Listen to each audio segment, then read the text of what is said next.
Ձեր ուշադրությանն եմ ուզում հրավիրեմ տարբեր գերատեսչությունների ծախսերին, որը վստահաբար հետաքրքիր կլինի թե ձեզ թե հանրությանը։ Ամենամեծ աճը ըստ էության ունենք աշխատանքի եւ սոցիալական հարցերին նախարարությունում, որը կազմում է 87 միլիարդ դրամ, այնուհետև ԿԳՄՍ նախարարությունում 57 միլիարդ դրամ, առողջապահության նախարարությունում 44 միլիարդ դրամ, ֆինանսների նախարարությունում գրեթե 42 միլիարդ դրամ, տարածքային կառավարման նախարարությունում 36 միլիարդ դրամ եւ պետական եկամուտների կոմիտեում 23 միլիարդ դրամ։ Նվազում ունենք 101 միլիարդ դրամ պաշտպանության նախարարության, 10 միլիարդ դրամ բարձր տեխնոլոգիական արդյունաբերության նախարարության ուղղություններով։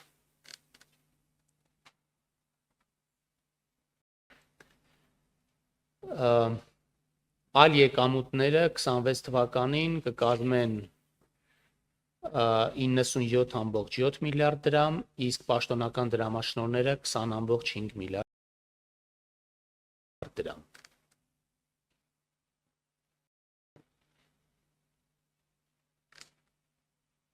Թվականին պետական բյուջեի ծախսերի ֆինանսավորման արտաքին աղբյուրները կկազմեն 154 միլիարդ դրամ, դրանցից 133.5 միլիարդ դրամը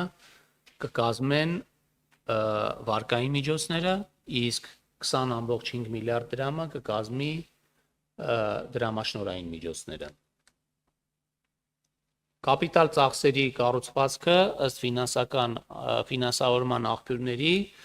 ըստ էության կապիտալ ծախսերի 583 միլիարդ դրամը կֆինանսավորվի ներքին աղբյուրներից եւ 121 միլիարդ դրամը կֆինանսավորվի արտաքին աղբյուրներից, ինչպես կարող եք նկատել 2025 թվականի համեմատությամբ մենք ունենք արտաքին աղբյուրներից ֆինանսավորման չափերի ավելացում։ Սա պայմանավորված է նրանով, որ արտաքին ֆինանսավորմամբ իրականացվող ծրագրերը ըստ էության տալիս են ճկունություն, որովհետև մենք պարտք վերցնում ենք այն չափով իշխանով, որ ծրագիրը իրականացվում է։ Այսինքն կարիք չի լինում պարտք վերցնել եւ հետո եթե թերակատարումներ են լինում, այդ պարտքի համար ավելորդ տոկոսավճարներ վճարել, թեև այս դեպքում էլ կան պարտավճարներ, սակայն դրանք ավելի ցածր մակարդակում են։ Կարող եմ ներկայացնել նաև ծախսերի հարաբերակցությունը ըստ ուղղությունների, սոցիալական ծախսերը 25 թվականի համեմատությամբ կավելանան 3%-ային կետով, այսինքն եթե ընդհանուր բյուջեի 41%-ը կազմում են սոցիալական ծառայությունները, 26 թվականին այդ ծառայությունները կազմեն 44%-ը եւ պաշտպանության, հասարակական կարգի, անվտանգության եւ դատական գործունեության ծախսերը 26%-ից կնվազեն 22%-ի։ Եվ եթե խոսենք առանձին նախարարությունների հնայում պատկերի մասին, կտեսնենք, որ ԿԳՄՍ եւ առողջապահության նախարարության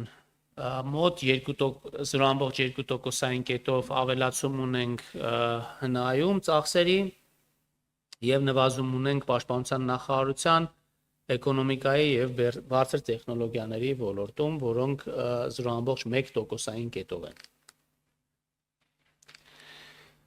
Թույլ տվեք նաև ներկայացնել պարտքի հետ կապված ցուցանիշները, թեև պարտքի սպասարկման ծախսերը բացարձակ թվով ավելանում են, պայմանավորված պարտքի անվանական ծավալի աճով, հնայի նկատմամբ հարաբերակցությունը կայունանում է 26 թվականին։ Միջազգային եւ ներքին շուկայում տոկոսադրույքների նվազումը կհանգեցնի պարտքի գծով տոկոսավճարների բեռի կայունացման,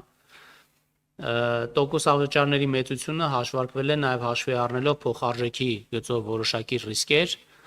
այսինքն եթե այդ ռիսկերը չնյութականանան, պարտքի սպասարկման ծախսերը ծրագրային ցուցանիշից պակաս կլինեն, ինչը օրինակ տեղի է ունենալու այս տարի մենք ունենալու ենք պարտքի սպասարկման գծով գրեթե 40 միլիարդ դրամի տնտեսումներ։